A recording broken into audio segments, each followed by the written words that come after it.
Jair Bolsonaro volta a criticar as medidas de restrição adotadas nos estados. Chega de frescura, de mimimi. Vão ficar chorando até quando? Disse o presidente durante uma inauguração de um trecho da ferrovia Norte-Sul em Goiás. O presidente minimiza a pandemia, boicota medidas de combate à disseminação do vírus, estimula comportamentos de risco, como aglomerações, recomenda medicamentos inócuos e insinua que a vacina faz mal. É algo que ele faz até hoje. Falta ao presidente empatia, né? UTIs lotadas, risco de falta de oxigênio e outros insumos, uma proporção cada vez maior de adultos jovens sendo vacinados, sendo internados. E não dá para contar com a vacina, porque a proporção da população vacinada é só de 4%. Chamar de mimimi a dor dos brasileiros que estão perdendo parentes é um desrespeito. Retomando aqui os assuntos no país, agora conosco Paulo Figueiredo também, e essa declaração do presidente Jair Bolsonaro em relação às vacinas ontem, hein, Paulo? Pois é, 80% do trabalho jornalístico hoje é contextualizar as falas deturpadas pela imprensa do presidente, né? Por exemplo, ontem o presidente passou uma parte da live imensa dizendo que o Brasil era um dos países que mais vacinava do mundo, que estava adquirindo 400 milhões de doses de vacina, e agora o Diogo acabou de dizer que o presidente é contra a vacina, né? Vai entender.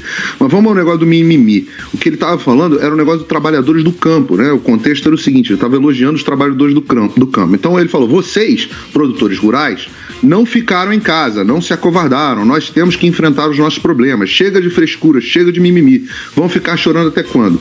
Temos que enfrentar nossos problemas. Agora é o seguinte, eu vou dar uma notícia para o ouvinte que ainda não refletiu a respeito. Se o trabalhador do campo ficar chorando e não enfrentar o vírus, você e eu morremos de fome. Não dá para discordar disso, né? E depois ele fala, olha, respeitem, obviamente, os idosos, ou seja, a empatia, né? Aqueles que têm doenças, comorbidades, etc. Mas se nós pararmos, onde vai parar o Brasil? Não dá para discordar muito. Assim, essa proposta de isolamento dos idosos não foi uma invenção do Bolsonaro, não. É uma proposta que está sendo implementada, é a proposta que está sendo implementada aqui na Flórida, que é um dos estados que está tendo mais sucesso entre manter a economia funcionando e ter um baixo número de casos e mortes. A distorção das falas do presidente é você que está fazendo, Figueiredo, porque lendo aspas? Quando ele fala de mimimi, ele obviamente está falando de quem defende qualquer medida de isolamento social e medidas para conter o vírus. É disso que ele está falando quando fala de mimimi. Isso é o que você está dizendo. O trabalhador do campo, ele não é, pela própria característica do trabalho, ele não é o que está mais exposto a aglomerações e situações que possam levar à contaminação. Isso é o que você está dizendo. Ele estava dizendo trabalhadores do campo. Inclusive, é logo em seguida, se você assistir a live. Agora, se você tiver um desejo maravilhoso de interpretar a fala do presidente ao contrário do que ele está dizendo, você pode fazer. O jornalismo hoje em dia é só isso mesmo. O que, na verdade, você está fazendo é minimizando a fala. Ele está falando de mimimi e é evidente que ele está falando exatamente dessa... Até porque ele, seguidamente, fala contra o isolamento social em todas as outras situações. É só colocar no contexto. E ele está correto em falar contra o isolamento social. 70% dos novos casos de infecção por Covid em São Paulo são de pessoas com menos de 50 anos. O dado mostra que a doença tem atingido as pessoas que mais circulam pelas cidades do estado. Então, é exatamente nessa linha, né? Bastou o presidente falar em isolamento de idosos, e essa notícia que originalmente é do Jornal Nacional. O Jornal Nacional ontem publicou essa aparente notícia, né? De 70% dos infectados por Covid em São Paulo têm menos de 50 anos.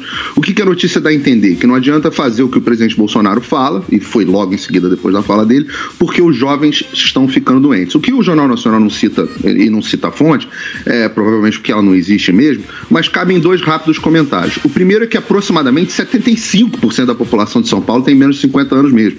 Então, o vírus, de fato, ataca, na verdade, um pouco menos os jovens, né? Agora, isso nem é tão importante, porque o que a notícia não diz, e provavelmente porque ela não atende à agenda ideológica do redator, é que as mortes por Covid entre os com menos de 50 anos representam cerca de 20% de total das mortes pela doença. Ou seja, 75% dos casos e 25% das mortes, ou 70% dos casos e 25% das mortes. E não é só em São Paulo, não, é no mundo inteiro.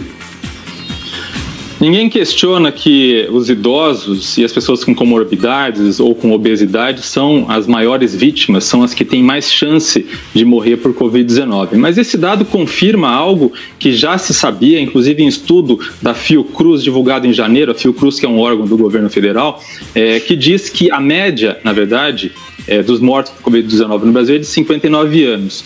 E 25% tinham menos que 60 anos, 25% dos mortos. Isso equivale a 1 em cada 4 mortos por Covid-19 com menos de 60 anos. Claro que é uma faixa etária menos vulnerável, mas é um número muito significativo, e o Brasil é um dos países com menores taxas, com uma média menor de mortes em idade, em comparação com outros países do mundo. Quando o presidente lamenta apenas pelos idosos e pelas pessoas com comorbidades, ele omite propositalmente o fato de que jovens também morrem de Covid.